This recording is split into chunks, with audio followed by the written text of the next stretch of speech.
वो दरवाजा। रात का अंधेरा अपने चरम पर था। नीरज अपने गांव के पुराने सुनसान घर में अकेला बैठा था। ये घर उसके दादा परदादा के समय का था, लेकिन सालों से यहाँ कोई नहीं रहता था। गांव वालों की माने तो ये हर श्रापित था। कहते कि रात को यहाँ अजीब आवाजें सुनाई देती हैं और दरवाजे खुद ब खुद खुलते बंद होते हैं। नीरज इन बातों पर यकीन नहीं करता था।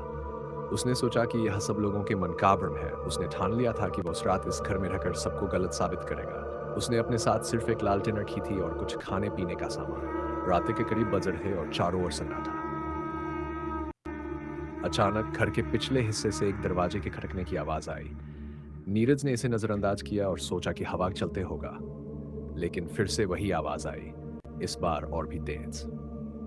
नीरज ने लालटेन उठाई और धीरे धीरे आवाज की दिशा में बढ़ा।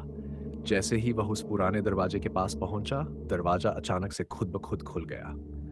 अंदर घुप अंधेरा था, लेकिन ऐसा लगा जैसे कोई उसकी ओर घूर रहा हो। नीरज ने खुद को शांत करने की कोशिश की और सोचा कि यह उसका वहम है। जैसे ही वह दरवाजे को बंद करने के लिए आगे बढ़ा, किसी ठंडी चीज ने उसका हाथ पकड़ लिया।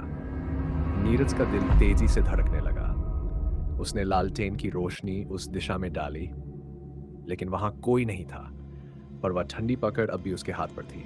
नीरज ने डर के मारे जोर से झटका दिया और पीछे हट गया। अब दरवाजा जोर जोर से खटकने लगा, जैसे कोई उसे अंदर खींचना चाहता हो। नीरज ने दौड़कर मुख्य दरवाजे की ओर भागने की कोशिश की, लेकिन उसके पैर भारी हो गए थे, जैसे किसी ने उन्हें जकड़ लिया हो। उसके कानों में एक अजीब सी गूंज होने लगी, तू नहीं बच सकता।